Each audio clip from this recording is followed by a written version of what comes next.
Assalamualaikum warahmatullahi wabarakatuh.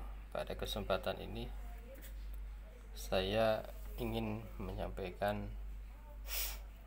teori-teori pendidikan.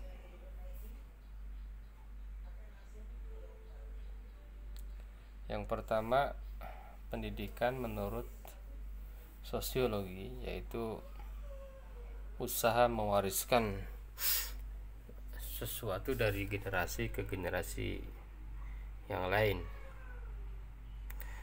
agar orang lain menjadi terdidik dengan cara belajar.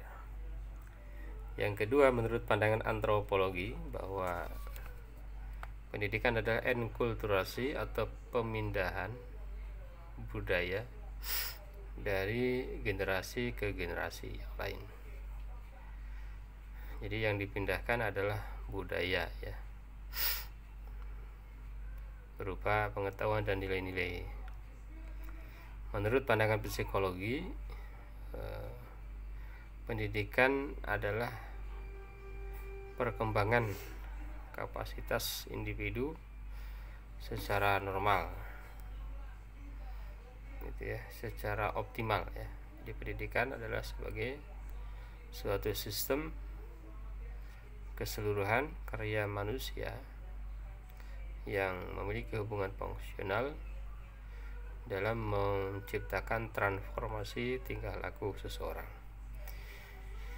Yang keempat, menurut ekonomi, pendidikan adalah penanaman modal manusia insani atau human capital dalam meningkatkan pertumbuhan ekonomi sebuah bangsa. Dari sisi politik, pendidikan adalah proses menjadi negara yang diharapkan atau sivilisasi sebagai usaha pembinaan kader bangsa yang tangguh.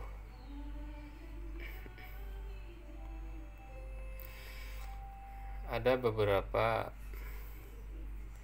teori ya tentang pendidikan. Yang pertama adalah teori klasik, di mana basisnya adalah filsafat klasik, perennialisme, esensialisme, dan eksistensialisme yang memandang bahwa pendidikan berfungsi memelihara, mengawetkan, dan meneruskan warisan budaya. Gitu ya. Yang kedua adalah teori pendidikan personalized education, yang bertolak dari asumsi bahwa manusia sejak dilahirkan memiliki potensi tertentu ya. Jadi peserta didik menjadi pelaku utama pendidikan, sementara pendidikan hanya menempati posisi kedua yang lebih berperan sebagai pembimbing, pendorong, fasilitator, dan pelayan peserta didik. Yang ketiga, teknologi pendidikan, di mana ada persamaannya dengan pendidikan klasik tentang bahwa pendidikan itu adalah berperan menyampaikan informasi. Tapi ada bedanya dengan pendidikan yang klasik, di mana dalam teknologi pendidikan yang diutamakan adalah pembentukan dan penguasaan kompetensi atau kemampuan-kemampuan praktis, bukan pengawetan dan pemeliharaan budaya alam. Yang keempat, teori pendidikan interaksional, yaitu pendidikan itu bertolak dari pemikiran manusia sebagai makhluk sosial yang senantiasa berinteraksi dan bekerjasama dengan manusia lain. Itu ya.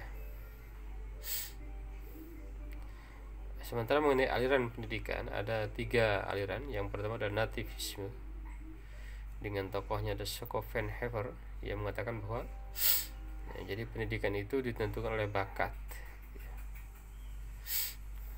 karena kita tidak bisa mengubah emas menjadi perak.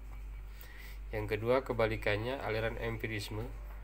Ini pandangan tokohnya John Locke, yang mengatakan bahwa Ada teori tabula rasa. Tabula rasa ini bahwa anak lahir itu adalah kertas kosong yang kemudian diwarnai oleh penulis. Maka pendidikan adalah warna bagi anak. Yang ketiga adalah konvergensi. Tokohnya adalah William Stern.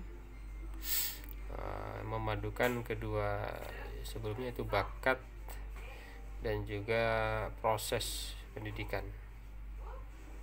Ya. Dan sekarang aliran inilah yang dianut oleh pendidikan, lembaga-lembaga pendidikan modern. Pilar-pilar pendidikan ada 5 pilar pendidikan yang direkomendasikan oleh UNESCO. Yang pertama, learning to know, belajar untuk mengetahui,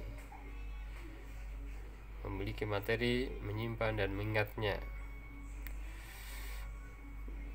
untuk dapat memahami makna di baliknya. Yang kedua, learning to do,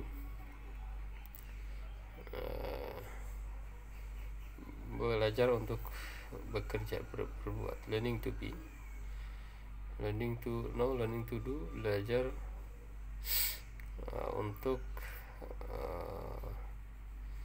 menjadi diri hidup sendiri tanpa kerjasama atau tidak bergantung kepada orang. Learning to live together, bahwa hidup itu harus memberikan manfaat. Dan yang terakhir adalah learning how to learn, kemampuan dapat mengembangkan strategi dan kiat belajar lebih independen, kreatif dan inovatif, efektif, efisien. Learning society, karena masyarakat learning society atau knowledge society, orang yang memiliki kedudukan yang tertinggi adalah mereka yang mampu belajar terus menerus. Saya kira itu mengenai teori-teori pendidikan. Semoga bermanfaat untuk kita semua. Terima kasih. Wassalamualaikum warahmatullahi wabarakatuh.